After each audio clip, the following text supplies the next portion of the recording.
You can change your entire life by just changing one habit. Subscribe to our podcast and make listening a habit. Change your mindset, manifest your dream life, and live magically with Rise and Align. Raising the frequency one episode at a time. Everything is always working out for us. Hello and welcome back to the Rise and Align podcast, where we talk about all things high vibrational. We're your hosts. My name is Demi. My name is Haley, and today we have Kara Goodwin on our podcast. She is a fellow podcast host of the Soul Elevation podcast, and she is the author of Your Authentic Awakening. She helps others raise their frequency and navigate spiritual challenges, and this is going to be such a great episode for anyone on their spiritual journey, starting their spiritual path.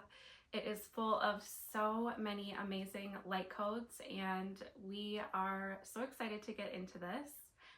Kara, welcome, and thank you so much for joining us. I am so excited to be with you. I've been having so much fun listening to your podcast, and it's great to be with you. Likewise, we're really excited to have you here. So thank you so much for reaching out. We'd love to have you introduce yourself. Tell us a little bit about your podcast and what you do. Yeah, absolutely. So my name is Kara Goodwin, and I can call myself like a meditation guide or a spiritual guide.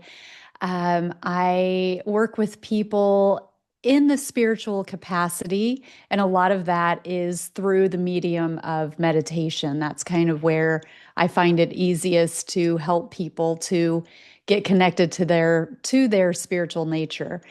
And like you said, I host the Soul Elevation podcast. So that's been going since about 2018. It used to be called the Meditation Conversation, and about a year ago I rebranded because I wasn't really talking as much about meditation. I'm about to have my 500th episode Monday. Wow. So it's been, you guys know, it's it's a lot of work, but it's like crazy to think that it's been 500 episodes now. So I have some, like when I started, I had a podcast host, and after I need to figure out when she stopped. I feel like we did it together for about a year and a half. I think we got to about 50 episodes. And then she needed to reassess her priorities. She was so busy. And then we had a 6-hour time difference. So it was just like a lot. And I kept going with it. So it started by us really talking about meditation and how to make meditation work in a modern life. And then when she left, I started interviewing people. And so that was kind of the focus for a long time. And then I can't even remember. I feel like it's only been a few months that I've been doing kind of shorter solo episodes. And so I really enjoy those too. And I was a little bit self-conscious about doing that because I'd been interviewing people for so long that I was like, surely people don't want to hear from me. I'm just like the conduit to getting them to, where they want to, the information they want from other people. Mm-hmm. But yeah, it's been really fun to kind of do those solo episodes too. And then I've written a book called Your Authentic Awakening, a guide to everyday spiritual living. So that's another way to convey my message and my story. And the purpose of that is really to help people to progress along their spiritual path without feeling that they have to completely renounce their lives. Mm-hmm. And, sometimes when we start to discover spiritual and get interested in spirituality, it can be like, do I need to burn the rest of this down? Like, do I burn everything that I've been doing and just like become this totally different person? And I know that I felt like that when I was starting. It was like, okay, well, who am I under this new lens, right? And so it's really just kind of honoring the whole journey and how like it's kind of small things that we can do that add up to a cumulative big difference in terms of our life experience. Absolutely. Thank you for sharing that with us. And I can already say I just really love your energy. I feel like you're giving off just such a grounded, comfortable, like safe energy. And I'm so excited to have a conversation with you and to have you on the podcast because that's so important. I feel like to just you just feel like you're so connected with your purpose. And I love to have other people like spread, the more we can spread that energy into the world, I think is so special. Mhm. And I also love that you were talking about how things kind of change with the podcast and your journey as you grew. I think that's just so natural. We're always becoming. So a rebrand, I think that's inevitable for anyone or any business. Like as you grow, things just are going to evolve with you. So I think that is super cool. And as we jump in, I know you kind of help people along their, spiritual journey or spiritual awakening. I feel like that is such a buzzword. I would love for you to dive into maybe what you would define or consider a spiritual awakening.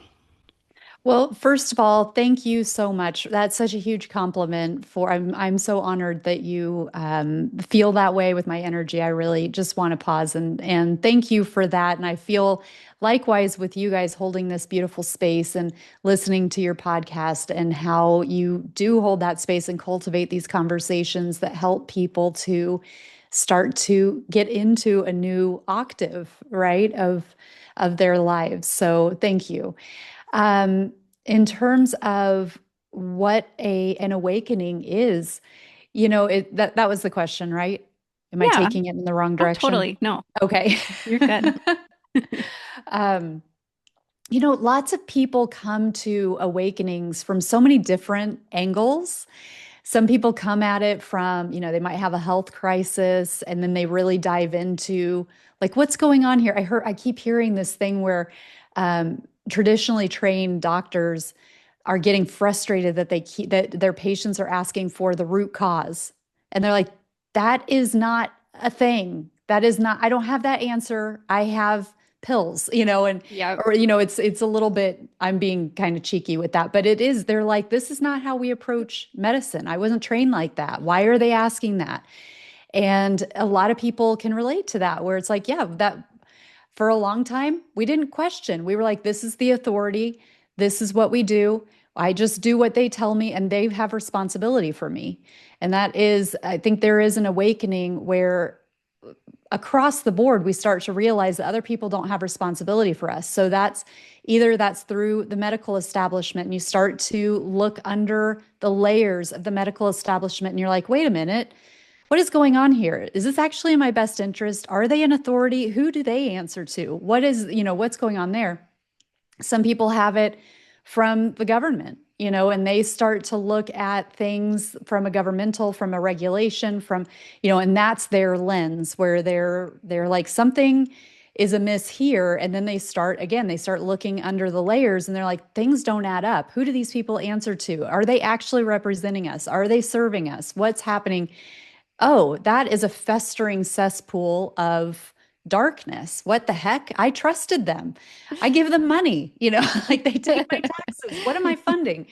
Um, for me, my awakening came through tragedy and through trauma. So I was kind of living a mainstream life, always kind of interested in like spiritual things, but never really diving in, just it would, if somebody had a ghost story for me, I was all ears, and loved to hear about angels, loved it if people told me their kind of weird experiences, but that was as far as it went. Um, but in a very, very short period, in 7 months, my sister-in-law passed away.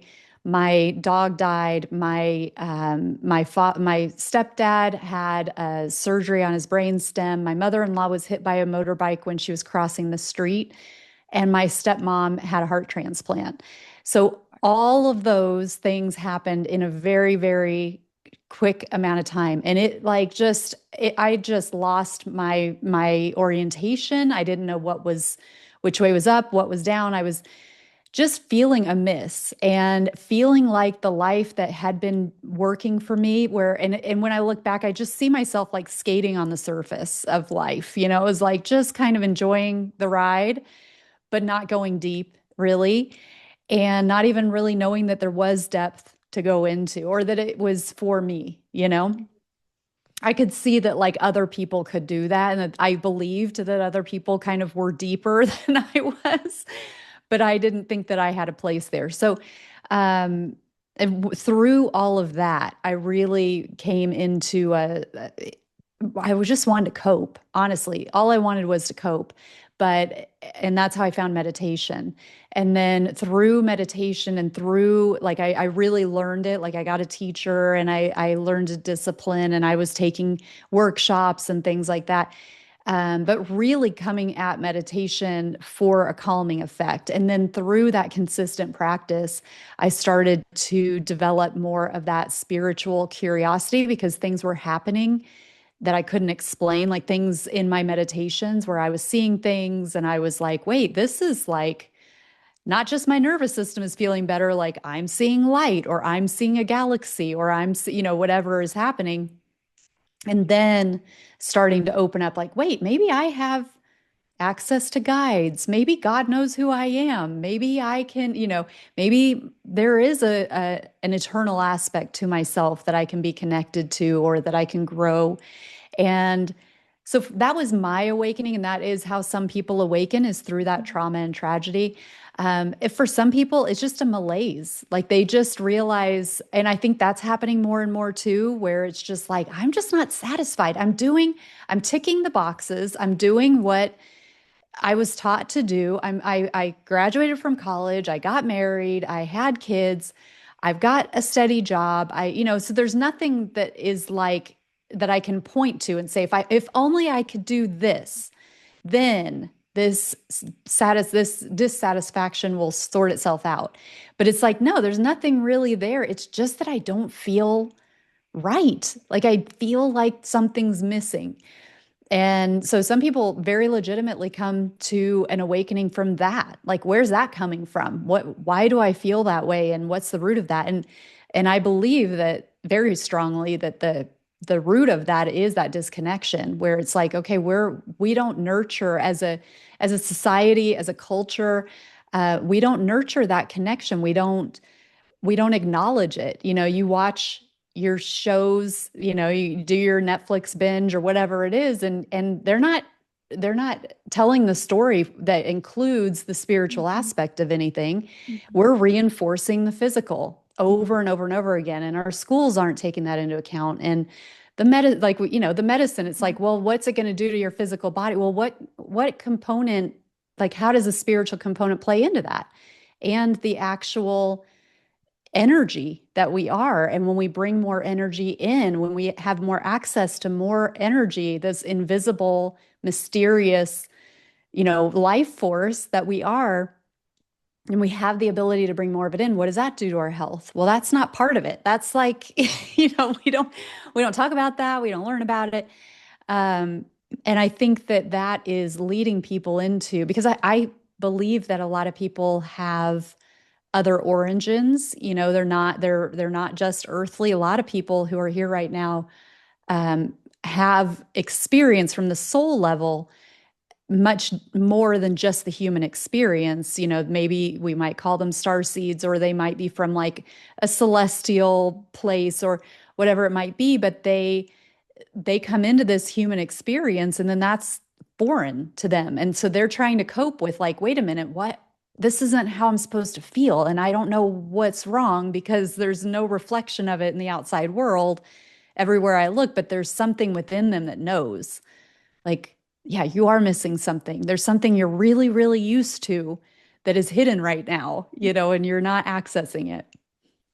It was so gratifying to hear you say every one of those words. Yeah. I want to say, first of all, like, yeah, honestly, there's so many, yes, so many good places. One, something you said that I think is so important and has changed my life is taking responsibility for yourself. My mentor, Bob Proctor, talked a lot about that. And I know it's such a simple concept, but understanding that can change your whole life. I think so many people are living life on such a surface level and they're not taking responsibility for the life that they are creating and attracting. And especially when it comes to health, you're right. We look at doctors like this higher figure that we must listen to. And like, no, nobody knows what you need more than you. Nobody Yeah. can ever feel your intuition but you. And that in itself is such a life-changing concept, honestly. Gosh, you went so many places. Sorry. No, no, don't be sorry. It was wonderful. I was a very strange child, and I always felt weird in physical. I would make comments when I'm like 4 years old, like, why am I stuck in this body? This is so weird. Um, Really? so I love yeah, that. I always felt like I was kind of odd, and there's always been this and I know it's very human, but a frustration of people who are not going deeper, of people who are not connected, on a spiritual level and who are not diving deeper into life. Because I'm like, how can you live in this little tiny surface level bubble that you're like, come, there's so much more.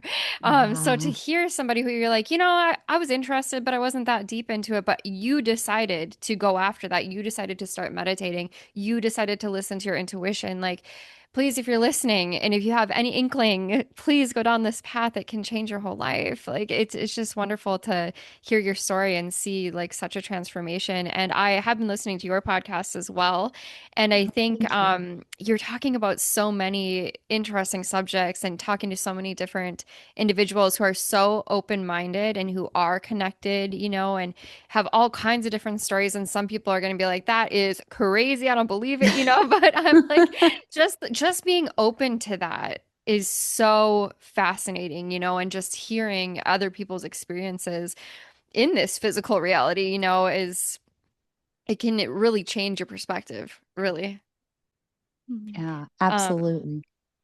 And just to speak off of, as we're still talking about the spiritual awakening, I feel like I resonate a lot with what you said. I feel like I struggled with crippling anxiety at one point in my life, and I was just sick of feeling like that because, like we've already discussed, like doctors just want to give you pills. Like, here's pills for your mental health. Let's not solve why you feel that way. Let's just cover it up. Let's just, deal with it like this. And I that didn't resonate with me. And I was sick of feeling like this anxiety all the time. And that's really what just stemmed my journey of meditation and yoga, just to like wake up in the morning and not like feel like ill, Yeah. so it just makes a big difference once you just like take one step towards like something that feels better, something that allows you to dive a little deeper, and then it does like snowball into something so much bigger. And I would love for you to speak a little bit on your perspective of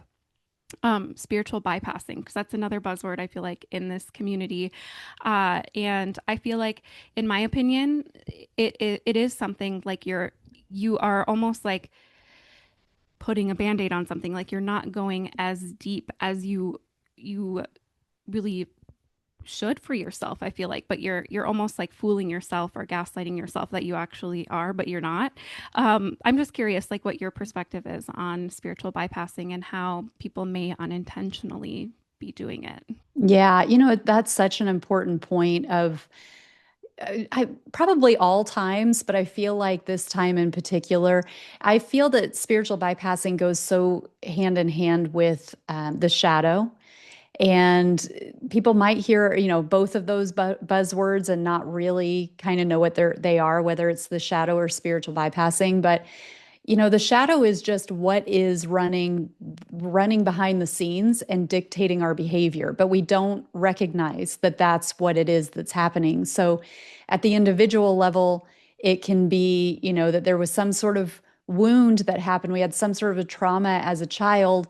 We don't necessarily even think about that memory anymore, but there was some kind of protective mechanism that came in that is working behind the scenes to try to prevent that same type of thing happening. So it may mean that we make it really hard for ourselves to get close to people, or we're self-sabotaging, or we're avoiding social situations because we got hurt at some point. And we kind of think that there's some part of us, some subtle part of us that thinks that it's recognizing a pattern that's going to lead to harm, and it's sabotaging it. That's an example of how that can happen. The spiritual bypassing is that, like, plastering that smile on your face no matter what you're being faced with, and being like, everything's okay. I am a high vibe beam of light, and I don't fall into the low vibrational anything. That's an example, but it really is just not wanting to deal with the reality of the situation that's in front of us. And that can present itself as not wanting to face the shadow. And I think the reason that I connect those two so strongly is because that was my pattern for a long time, where when it came to spiritual growth and spiritual understanding, I was like, just look at the good, focus on the good, let the bad work itself out. Let's not give it attention. Let's not look under there. And to be fair, that was kind of I've had teachers who have, who that was what they taught. You know, they were like, just don't worry about it. You don't want to get sucked into the bad stuff and then you'll feel worse. And so, yeah, we don't want to do that. We don't want to like set up camp where, in the shadow, for example, and just keep feeling like we've got to, that's going to lead to anxiety if we're just constantly looking for all the things within us where we've got trauma and we're never coming up for air. So it's always a dance and a balance. But for me, for a long time, it was this like, just keep going, just ignore the stuff that, just rise above it and so forth. And the shadow kind of started to show itself to me by itself in the last few months, where it's like, okay, it's time for you to start remembering some things that you buried a long, long time ago and you completely forgot happened. And it's part of who you are. So, and you're at a point now where you can look at this stuff, you can sit with it and accept it and feel into it, feel into the feelings you wouldn't let yourself feel, because that's kind of how it's expressed for me, where I thought to be strong, I would just not let myself feel hurt or isolated or rejected, and I would tell myself this story about how I didn't care about them anyway, or it doesn't matter, and I wouldn't let myself feel it. I just felt that I was going to move forward, and that was my intention. Just move forward. Don't let it hurt you. Mm-hmm. But what actually happened is I did get hurt, but I just never let myself feel it, and I didn't let myself see it. So I kind of froze these aspects of myself, and I was rejecting them without really meaning to, but it was like I was ashamed of them, and I, just wanted to move forward and like let them be what they were without me, Mm-hmm. but they're part of the deal. And so that's part of the like coming into wholeness of who we are and coming into our authenticity and our whole, it comes back to that life force that we have, this invisible energy that's animating us. We get access to our life force by accepting the fullness of who we are, so that energy can flow. Because any place where we have places inside us we don't want to acknowledge, that we're afraid of, that we are denying, maybe there are we have some authorities with some authority kind of roles within us that are like, nope, we're not going to entertain these kinds of thoughts because they're hurtful, and then we just listen to that authority where it's like, okay, I'm not ready, but it's like, wait a minute, actually, thank you for trying to protect me. This kind of goes into internal family systems, if anybody is familiar with that. But we have these protective parts of ourselves that are trying to protect us, but they're actually keeping things from integrating. And so that's a part of our evolution. That's part of our personal development and our spiritual evolution, to say, all right, I understand I am an imperfect being and I have experienced a whole spectrum of things in this life experience. And it doesn't mean that we have to, let everything flood into us all at once. It can be overwhelming, and it doesn't mean we have to do it by ourselves. We can work with a therapist or a shaman or, a trusted person within our lives to be able to help us to integrate that.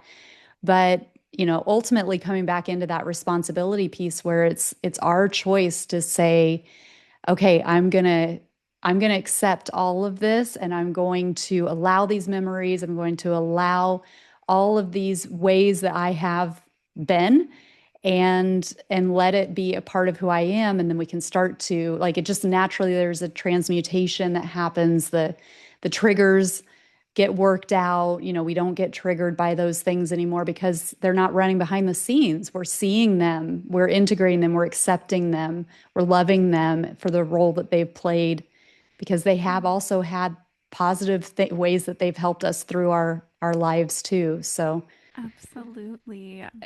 Again, so many amazing points.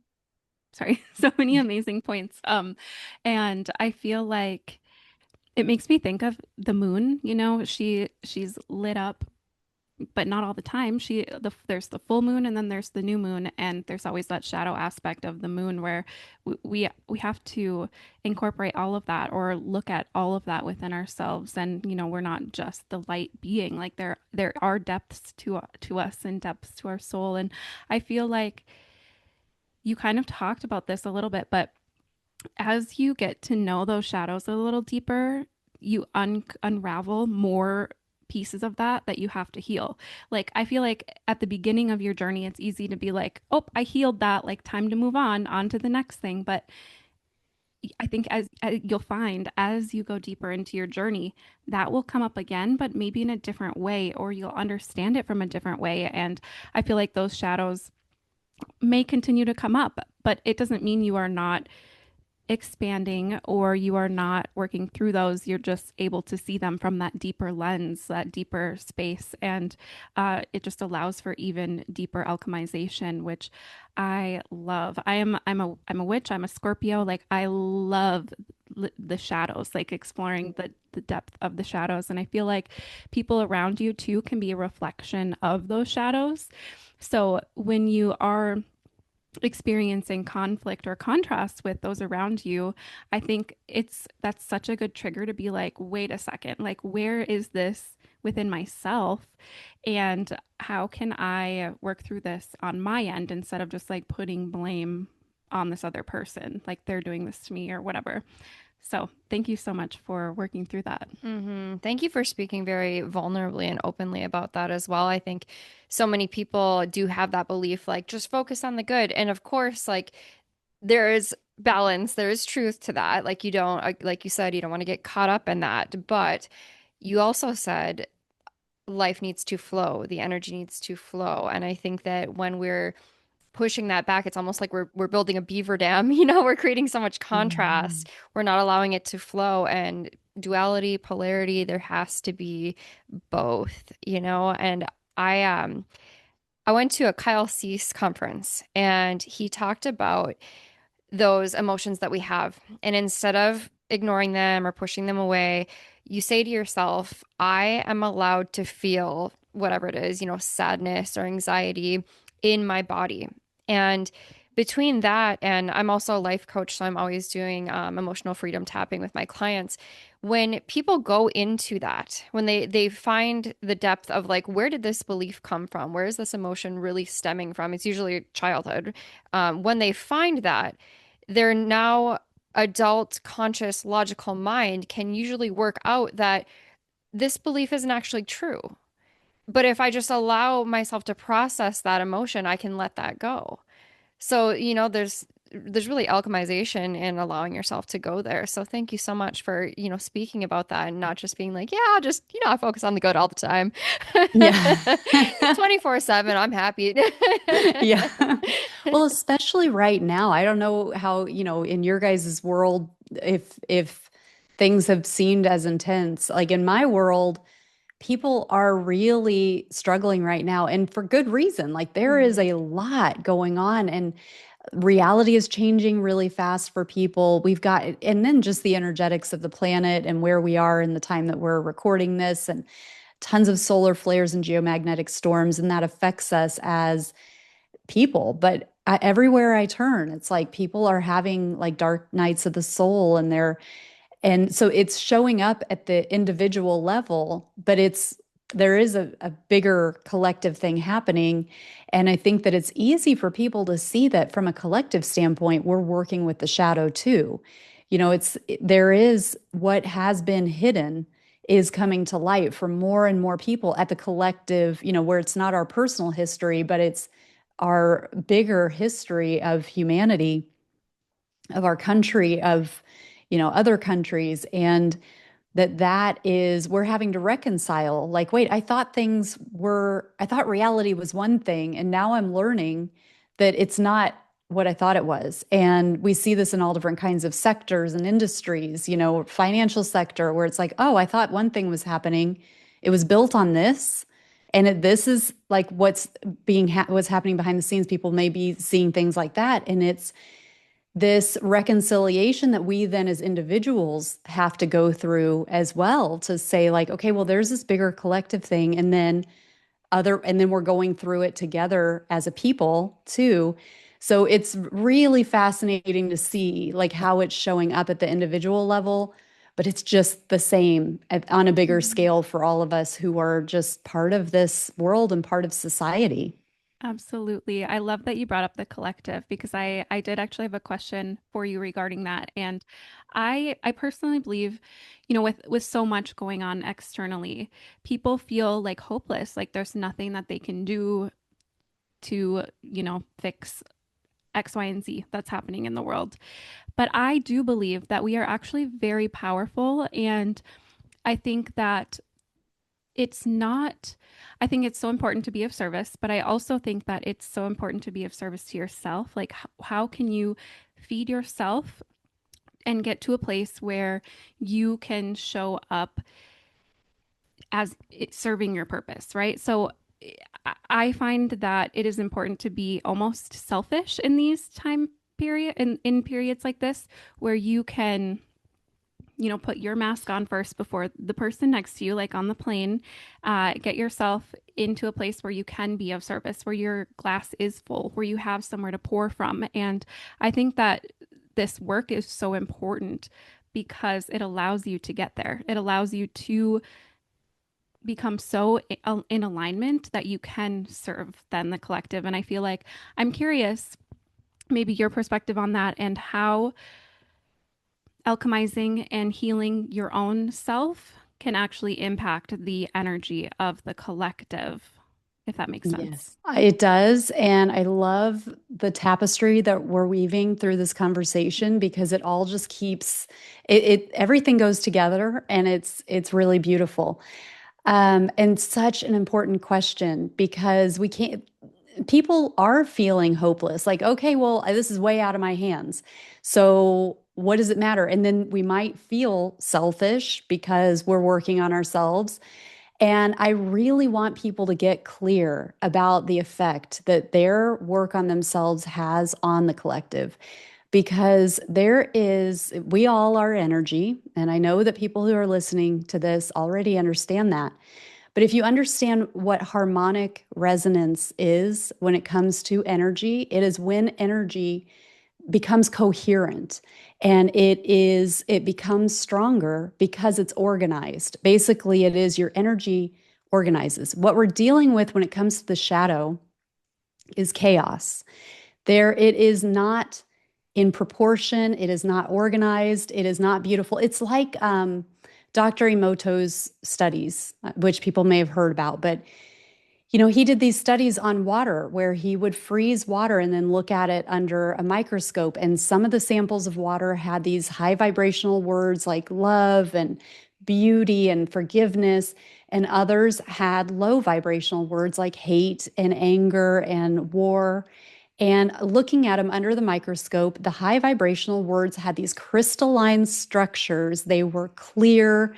They were all different kinds of patterns, but they had harmony. They were fractalizations. They were like snowflakes with these repeating perfect that's what crystalline is. Like, there is this crystalline structure. The ones with the low vibrational words were disordered. Like, there was no harmony. They were just blobs, and they were discolored. So the same was true with like polluted water versus polluted water that had been blessed. The polluted water that had been blessed got, the color, the discoloration went away, and structure came in. So as we are working on ourselves to clear out our shadows, to clear out our traumas, to come into that deep acceptance, and acceptance doesn't mean that you accept yourself because you've been perfect. Acceptance means that you accept and love yourself because you've been a complex, full spectrum human being. And so as we do that and we give ourselves time for healing work, for meditation, for contemplation, for time in nature, off our screens, all of these ways we affect our own energy and we affect our harmonic. And an organized, coherent harmonic is stronger than than disorganized, incoherent harmonic. So the more people that we have on this planet who are working on their energy and coming into that alignment with who they are affecting the whole. Everything is rising as that happens. Then we can take it even a step further. What I like to encourage people to do is to, however you want to picture yourself. For me, I'm always going to go back to meditation because that is my sweet spot. So for me personally, but I'm sure you can like translate this into whatever your favorite practice is. But it is coming in and feeling like really connecting with myself as spirit and as an eternal being and as more than this body, as a light. And then recognizing that there are other beings all over this planet who are in resonance with that, and that our energies are finding each other in that stillness and in that peace. And then we all amplify ourselves. Like it all gets strengthened. It all comes together. That we attract. We may never see each other in real life, but in the ether, like we attract and we make these connections. And then there's this big web, like a cosmic grid of coherent, harmonic light. And that is incredibly powerful. And that is a very, very real thing that everybody can participate in. Absolutely. It also makes me think of crystals too. They are structurally perfect, right? And so that's how they work. If they're in your environment, they're going to influence the energy around you because their energy is actually stronger because it's coming from that like very crystalline, perfect energetic source.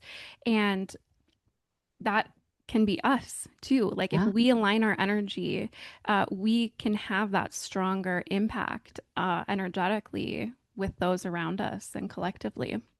Yeah.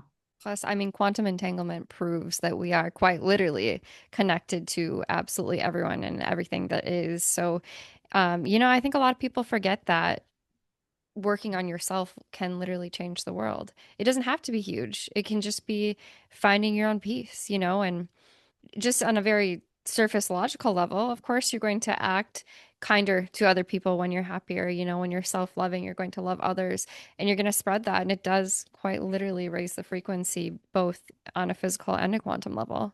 I love that practical side to it. Absolutely. Yeah, we don't have to use our mind's eye to be able to see the knock-on effects of being in more joy and more peace and more acceptance and compassion and letting that be our leading kind of attitude as we interact with people for sure. So beautiful. Absolutely.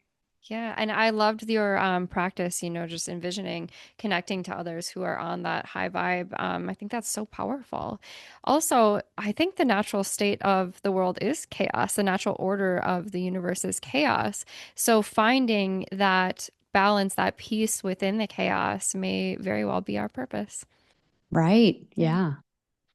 Yeah. So I am curious, obviously meditation is huge for you.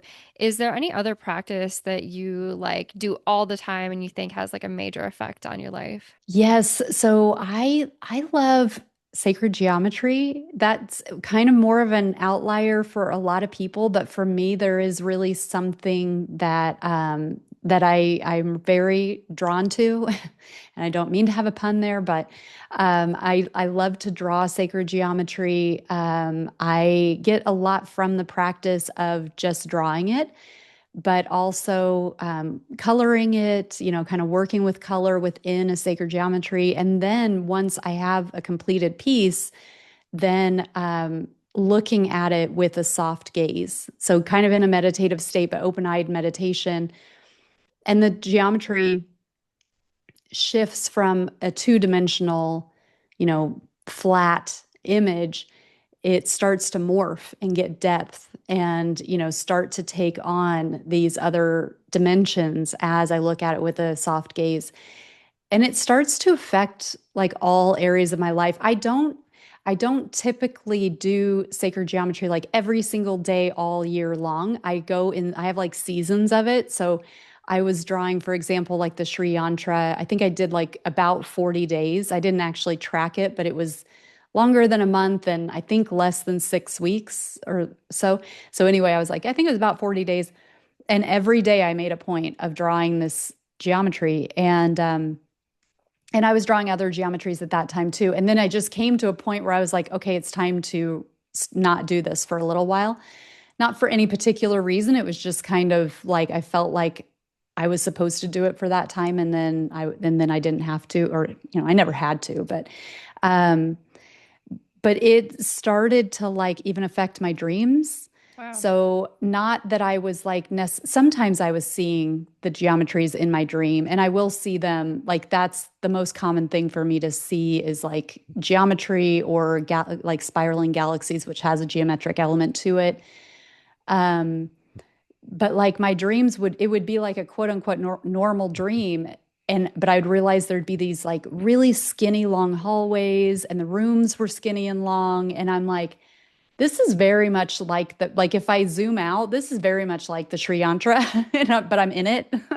And then there's like some story going on within it, but like the architecture of it was the Sri Yantra. So all of that to say that I love to use sacred geometry and it's always really a part of me, even when I'm not like drawing it.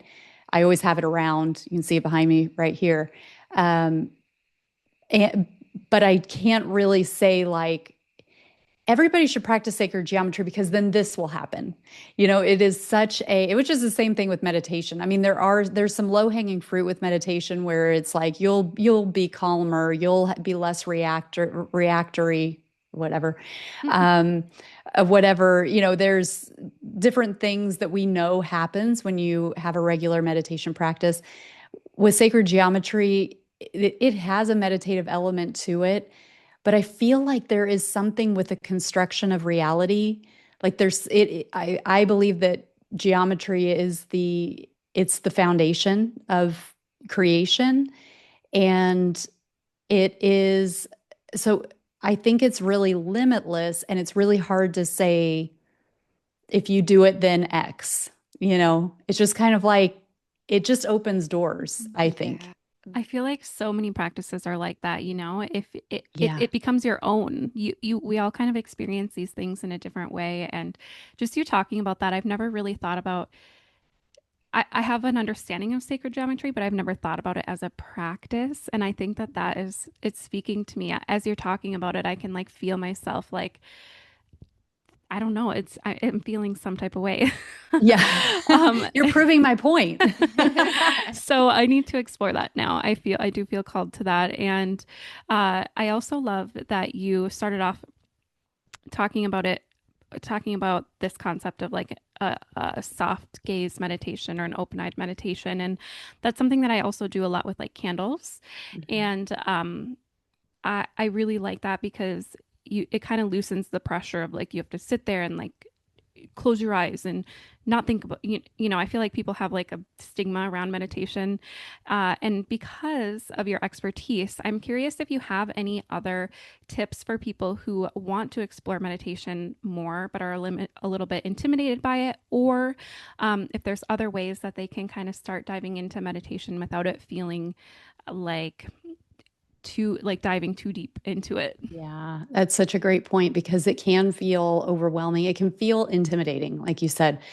I went through that too. And for me, one of the big things was, well, one was finding a teacher when I really felt that it was time and I needed it and I really was ready. A teacher made such a difference for me.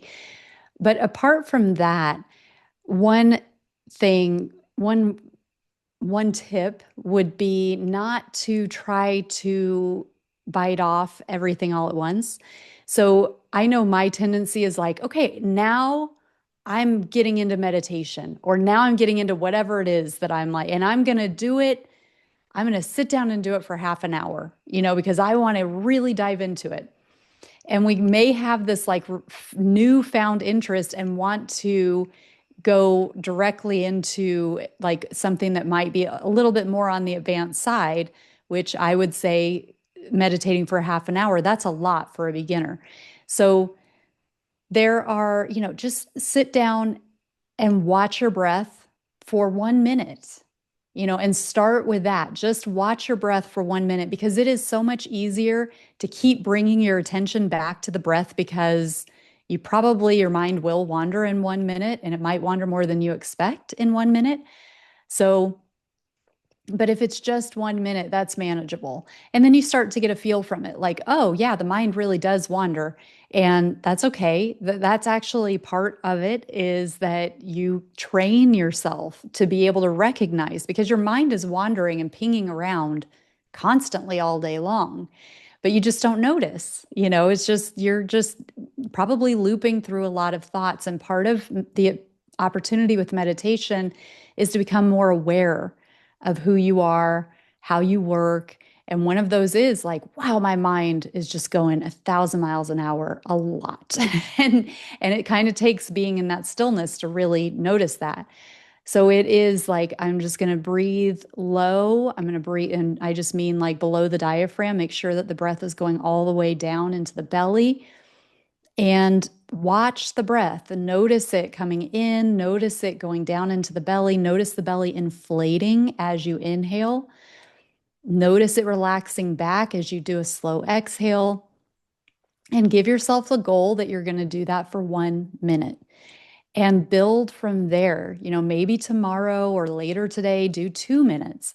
And, maybe you do 2 minutes for a few days, and then you go up to 3 or 4. So I would just say, like, I think that the key to success is slow, steady steps, so that it's not this huge, like, okay, now I've got to try to keep, it just, don't underestimate the frustration that can come with the beginner's mind when it's like, it's very easy to convince yourself you can't do it. It's not for you. But everybody has to train themselves. Everybody who meditates and has a consistent practice now had to go through training. So it's not personal. It's just something that we, just like if you want to learn how to be a good tennis player, you're going to have to learn techniques. You're going to need to overcome some things and change some habits and practice. And so I think that's the most important thing as a beginner. That's so true. Thank you so much for sharing that. I think that's so valuable and such a great like outlook on meditation. And I also found as a woman, like sometimes just sitting there can be like, a little difficult. I feel like we really thrive, the feminine energy thrives with like creativity and movement. So I found that, you know, doing something creative can actually put me in a meditative state, which I love, or even just like soft movements or dancing. And like even Dr. Joe Dispenza has like a walking meditation where you're like, this is, I would say, more advanced, like how you were saying, but as you develop that practice deeper, there's so many other opportunities that you can explore with meditation that it just becomes a part of your life. Like you just kind of become like living from a meditative state. Yeah, absolutely. I agree. It definitely starts to bleed into the outer world. The more that we practice it, the more that we become disciplined in doing it, where when we first begin meditation and developing a meditation practice, we might feel great while we're doing it. We might feel great for a little while when we finish, but it takes that time, continuing to choose to engage with it every day, that you get that cumulative effect. And that's really where the brain starts to change, which then affects our behaviors and our responses, and where we really kind of the rubber starts to meet the road in terms of it affecting us in a non-meditative state too. But the potential is huge. It's such a, it can seem difficult, and that's okay if it seems difficult, but it's also, it doesn't have to be complicated. It gets easier with time. And it's just making the choice that this is what, we want to have a better life experience. So we're going to do what it takes to make that happen. That was wonderful advice. And I mean, everything is a practice. We are habitual creatures. So to program the subconscious or reprogram, we have to make it a habit and practice. But I love that you're saying, you could start with 1 minute because it doesn't have to be horrible. It doesn't have to be hard. You don't have to Yeah. force it. Um, so back to sacred geometry. So by no means am I encouraging anybody to use any illegal substances. However, I have had experiences with sacred geometry through psilocybin, and I felt like you can quite literally see through reality. And have seen the sacred geometry in reality.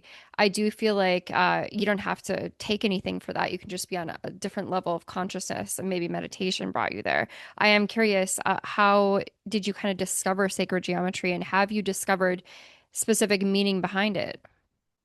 Yeah, well, it actually came through to me really spontaneously to begin with, Hmm. where I was falling asleep one night many years ago and I was having trouble falling asleep.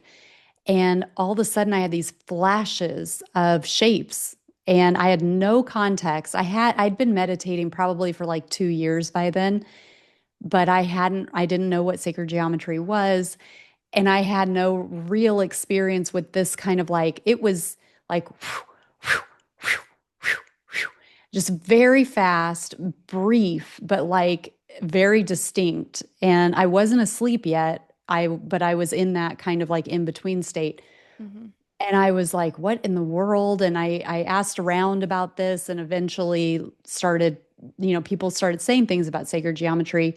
Um, like I mentioned with the spiraling galaxy, that was one of the very first things I saw in meditation. It was like in, eyes closed, but I just started seeing this spiraling galaxy. I had no frame of reference for why I would see that. I didn't know, I wasn't really into space. I didn't know that there was like any sort of connection there between like outer space and consciousness, like, or that, I didn't really have any frame of reference really for consciousness at that point. I was just meditating, and um, I also have had experiences with psilocybin where I have seen like tetrahedrons and some shapes that way. I had a really fascinating experience last week with something called the Lucia light. Have you guys heard of this? Mm-mm. There's another one that's like it called the Roxiva light. I haven't done the Roxiva light, but it was actually Lucia light number 3. I don't know if that makes any sort of difference because I don't know a lot about these things, but it is basically a light shining down on you that one of them, two lights, one is flickering and one's steady. And you are listening to music as well. But I was just like on a massage table, and this was created by a couple of doctors. I want to say they were Swiss or something like, I think they were European doctors. And it induces like it's like a psychedelic experience, but it's just through light and sound. So you don't ingest anything. And I haven't done ayahuasca, but somebody who was there was like, this is like being on ayahuasca, but you're not sick. you Wow. know? But there were a lot of shapes, a lot of fractals, a lot of colors. It was very animated, very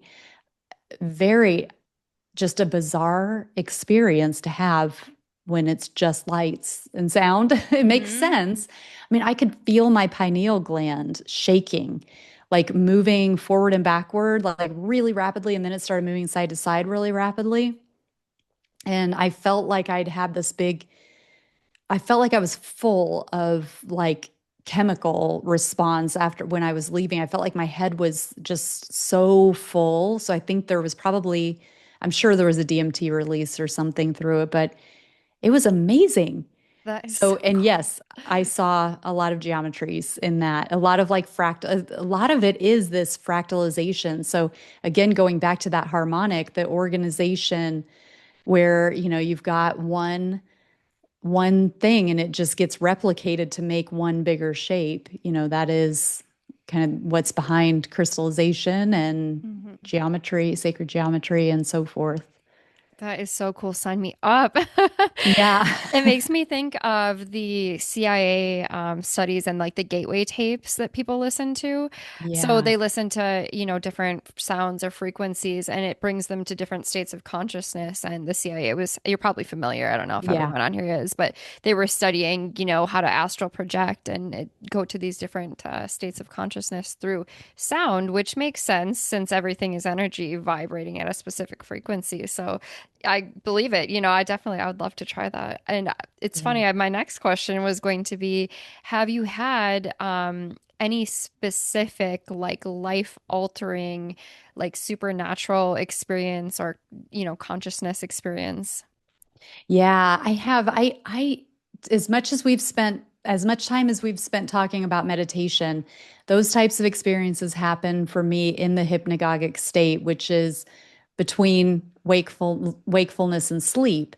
And I definitely am not asleep yet, but I am on my way to sleep. And then that's when I will typically start to see different experiences, like have different experiences. So I've had several over the years where sometimes it's just as quote unquote simple as kind of seeing a lot of patterns and a lot of colors, but they're always moving. It's never as simple as like, oh, I identify what that geometry is. It's like kind of much busier. And a lot of times I'm kind of like looking at a toroidal field that's moving and like the energy is all moving around it. But I'm looking at it from the side. And I'm sure I'm seeing other representations of that too, but I'm in different perspectives, Um, I've had experiences of kind of traversing through different levels of consciousness, is how I understand it now. I haven't always kind of had the language for it as it's happening, but um, one notable one that comes to mind is an early one. It was kind of one of the first times that this happened, and it was so long. It lasted for hours, but I was experiencing different vibrations within my body associated with the chakra system. But it wasn't just like when you see representations of the chakras, it's usually like a ball of energy, at specific points of the body. This was like feeling this vibration, but it would be like aligned with that chakra, but like a whole band, like a horizontal cross section of my body that would just, the whole thing would be vibrating. And so that was happening one chakra at a time. And funnily, it wasn't happening like from, chakra 1 up to chakra 7. I think it started like in the solar plexus or in the heart or something and was just sort of moving. It'd vibrate for a while and then another one would start and that one would stop. And while that was happening, I was having these visuals and I kept kind of tuning in to like, did I actually leave? Like, am I somewhere else? Did I bilocate or something? And so I'd bring my awareness back and I'm like, no, I'm still in my bed. Like so once I would kind of come back in and I'd take note and I'm like, yeah, I'm here. But then I could start following these patterns that I was seeing. And I was having different experiences and it related to how far away my awareness was from my body. So, like, if I was closer to my body, it would be like thicker and it would be more kind of like blobs of color. And then as I would go out a little bit more with my consciousness and just let my awareness be a little bit further out, it would start to change. So, it might organize into some shapes. If I go a little bit further out, then that starts to thin out, like the shapes start to thin out and I start to see more like lines, like golden lines, and then go a little bit further out. And I think I'm skipping some here, but I went a little bit further out, and then those lines even started to dissolve, and it was just space. Like it was just this void, but then there were also like pinpoints of light. So it was just like being in space. And then I realized that I was actually looking at space out these windows that were, they were either octagonal or hexagonal. Like I didn't really notice how many sides, but they were angular kind of windows, like huge windows. And they had this thin metal like framing on the windows that had etchings on them, like symbols, like which I would equate to like light language. Mhm. Um, and then at some point I saw like I was looking down on this kind of spiral, but had all these different levels to it. So I'm looking down on it, and it's kind of like a labyrinth almost, but it had a spiral quality, and then it had all these like different heights too. And I just understood that to be like what I call the spiral of time. And I had this sense that I could pinpoint where I was in this spiral of time. So, where I was in time and space, and it had this one certain location in this spiral. And depending on how I was vibrating while I was on that, like the levels, I was like the different heights. So if I'm like at a high vibration, then the experience that I have at that time and location is more up here at the top of the potential. And if I am vibrating low and I'm in a bad mood and I'm just kind of heavier, then the potential for the experience that I'm going to have was lower down. And it was very neutral. It wasn't like something was bad and something was good. It was just kind of how it worked. And then I was like, I wonder what's over there. What's on that part of the spiral? And so I just jumped over there, but like with my thought, like, what's over there? So I just made a jump. And then I saw like this gray sky, and there was like this big tree, and there was a little girl, she was probably about 10 years old or so, with a horse, and this stone building, like a stone house behind her. And I just had the sense that this was like Scotland or England or something in the 1800s or somewhere thereabouts.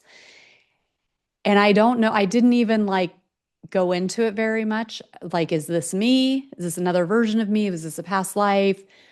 I was just like, oh, okay, I get it. And then I went on and, and left the spiral of time. And I was like, what else is going on out here? But that was, and then ultimately, kind of the pinnacle of that experience was continuing to kind of go further and further out. And I came up to this like big, huge light, like this sphere of light, but it was like the size of a sun or a planet or something. And it was just spherical, and it was intelligent, but it didn't have like a personality or anything. And I understood that that was me. And there was some connection there with me. And so at the same time, I was like, well, where is like me? Like, where's the human me? And then I immediately saw like really far away this little tiny pinpoint of light. And I was like, oh, okay, so that's human Kara. And this I just knew as like a creator being. And I understood that that was creating my reality. And the way that we communicated was through light. So going back to that kind of spiral of time, this was like another way that I saw the same sort of concept. But it was that the little pinpoint of light would communicate via light what the creator being was to deliver. And so if I was shining bright, then that was the signal to the creator being to like send brightness, like send a vibration that matches that. And if I'm dim and I'm just kind of, for whatever reason, I'm just like a lower level of light, then that is what the creator, it's just matching. It's just sending exactly what I'm telling it to send. So again, like no judgment, no like, oh, well, if you're going to be like that, then I'm going to send you this. It was just like, this is exactly what you're asking for. This is what matches. And it was like completely neutral, completely like you're calling the shots. I'm just doing whatever it is that you're calling for. And then that was really powerful experience for me. Like the whole thing was very powerful. And I've had several other different versions of that type of experience, but with different meaning, different lessons, different metaphors. And I love when that happens. And unfortunately, it doesn't happen that often, but No, that is so profound. You cannot make that up. That I couldn't have explained better is how I perceive reality to be and how it functions. And that kind of law of attraction effect where, you know, whatever we're vibrating is the signal we're sending out. And I think when people are studying law of attraction, they have a tendency to judge and self-blame, like, oh, bad things are happening because it's my fault. And no, it just is. yeah. And you have the power to change that as well. And I have to touch on the Scotland factor.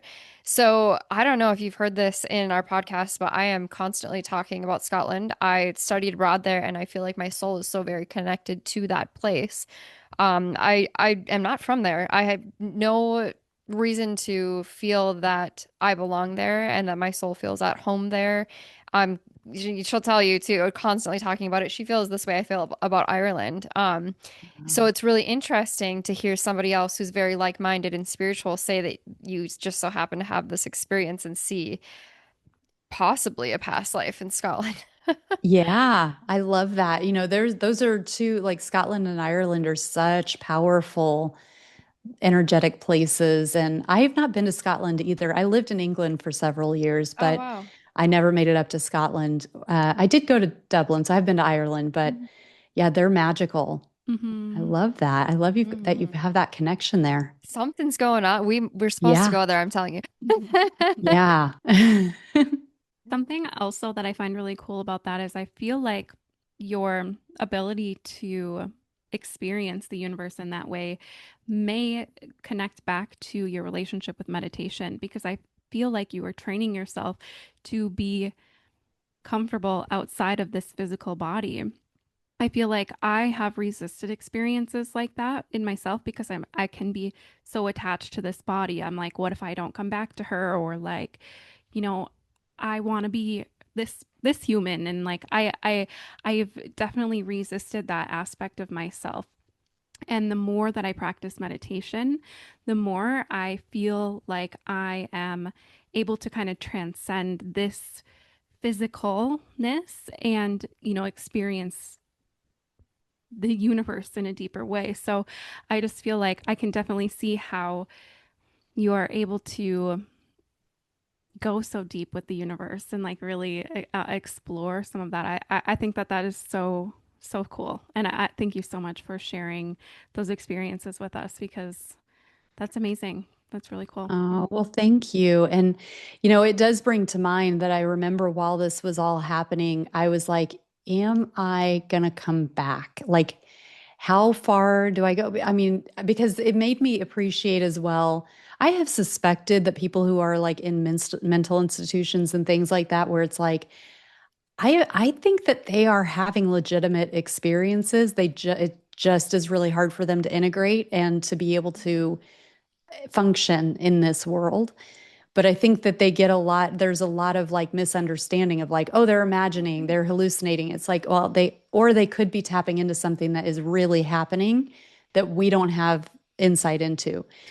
So there was that part of me of like, am I going to come back? Am I losing my mind? You know, I mean, it was Mm-hmm. like, am I going to be able to function Mm-hmm. in reality anymore? And luckily that there wasn't a break there, but I mean, I could Mm-hmm. feel very much how that could happen. Mhm. Absolutely. I had this interesting experience, which hasn't happened to me before. While I was dreaming, I was what felt like in another realm, and it felt different than a normal dream. I truly felt like I was there. I was conscious. I was experiencing that. And then when I woke back up in my physical body, it felt like I brought like an energetic being from that space back into this realm with me. I could sense them in my space, and it was so weird. And I don't have any sort of explanation for it other than that. It was just a unique experience that was a first for me.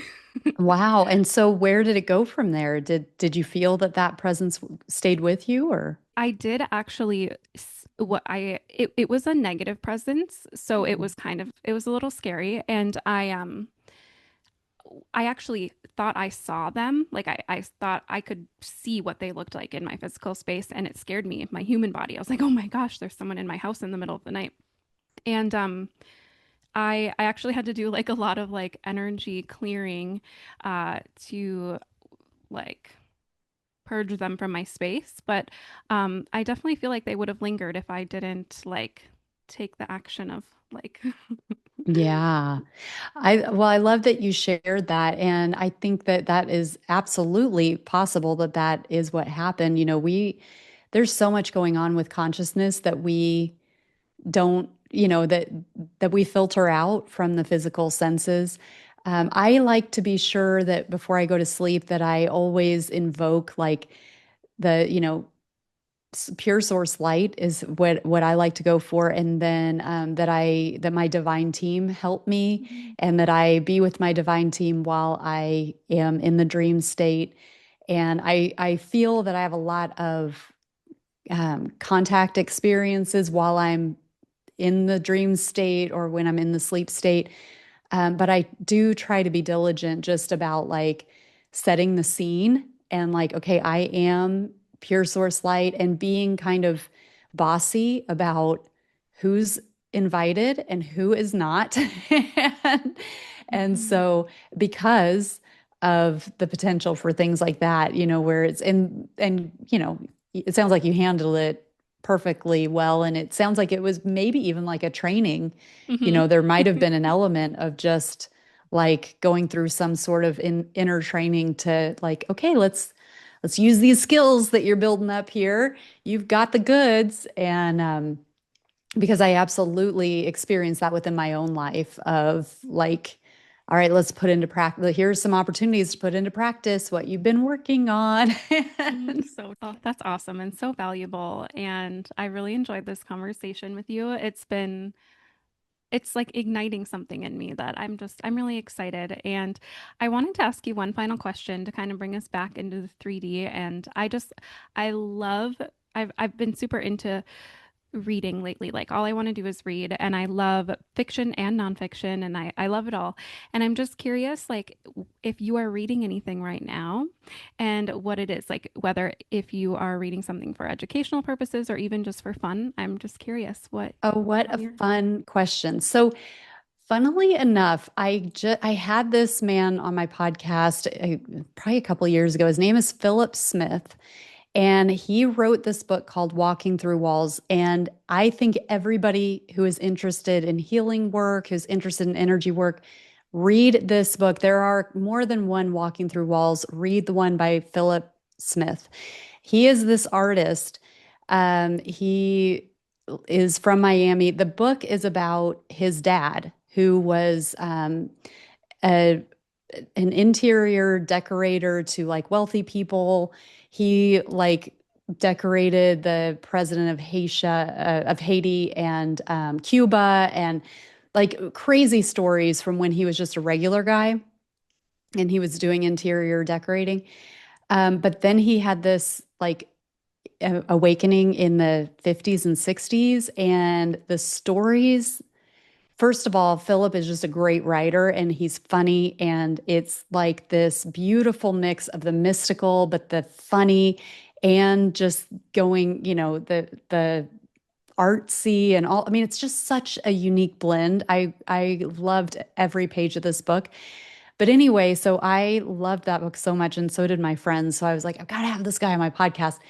And then we've become friends, and he has an art exhibit going on in a museum in Miami right now. And he just sent me the catalog from his art exhibit.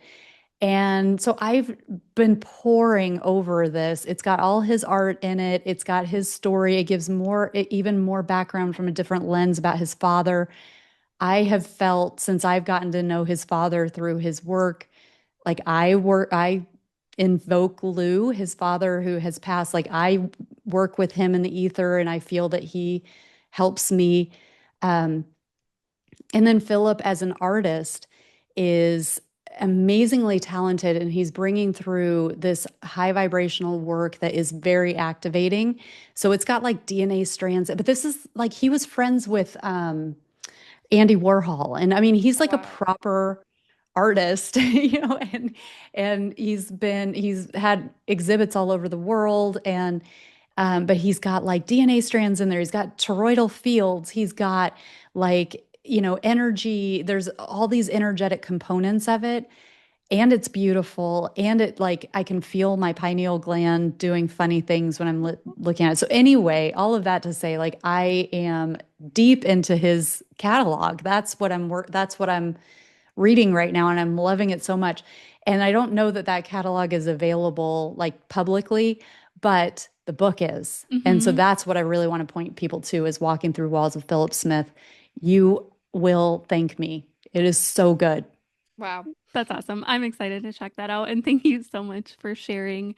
Uh, we kind of touched on it at the beginning, but if there's anything else you want to share or, where our listeners can find you as well, if there's anything else you want to add, you can feel free to do so before we end here. Thank you so much. Well, I have a book too, Your Authentic Awakening, a guide to everyday spiritual living. So that is out there and available. You can get that on Amazon and Barnes and Noble or on my website.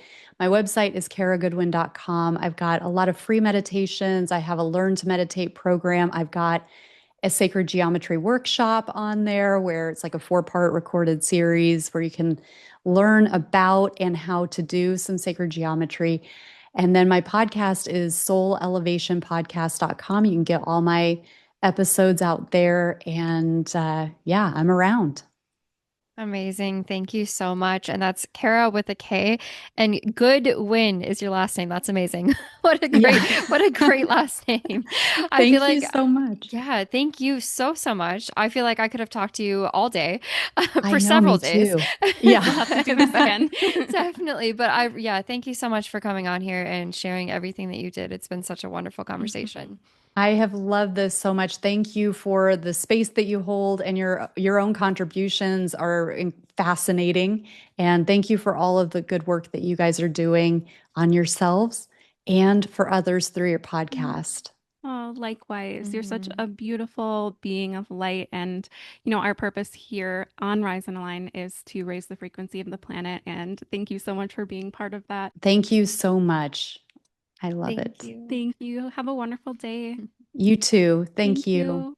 Bye. Bye. Bye. So, as per usual, we're going to pull a card and see what the message is for the day. I feel like I'm cheating. I don't want to look at them.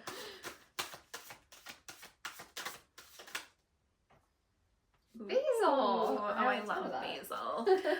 Prosperity, luck, and love. And it's in this delicious green-looking teacup, and it has ladybugs on it. So beautiful and magical. If you're watching on YouTube or Spotify, you can see it on the screen here. It's so cute. Okay, and I've been seeing ladybugs everywhere. I had one in my hair yesterday. I was sitting on the couch and I was like, that's crazy. There was one in my bed a couple days ago. I'm like, that's not cool, but basil is one of the most versatile herbs in a green witch's toolkit. Full of positive energy, it can draw good things into your life. Basil has been known to dispel fear, confusion, or any weakness, and was even used as an aromatic by ancient Greeks to attract love. In this way, basil is all about forward movement. This basil card tells you that the time is right for something that you may have been hesitant about in the past. The time for planning and preparing is over. Go forth with confidence. It's an auspicious time. This is a great moment to indulge in love or take a risk. Basil has your back and luck is on your side. Reflection. Have you been scared to take a leap or a risk that may pay off greatly? Love That's that. so cute. So good. And I just have like an overflow of basil growing in my garden right now. So now I want to like use it all. There's so many uses for it, and I love using it in spells. And like they're talking about it being an aromatic. I love like taking a fresh basil leaf, like rubbing it between my fingers and just like putting it on myself like perfume. You're attracting luck and abundance, and you smell delicious. Like I love it. Love it. And also I feel like it has protective qualities, and so I love taking like a little bit of twine and wrapping it around your fresh basil and putting it in your car, like over your mirror. Oh. So then you're welcoming in like, you know, the prosperity, but also the protective aspect of basil, and also making your car smell good. So those are just Okay. I like to use with Okay. basil. Now I know what to do with my basil. All right. Well, thank you as always for joining us and helping us to raise the frequency. We love you, and we'll see you in the next episode. Don't forget to like, share, and subscribe. Bye.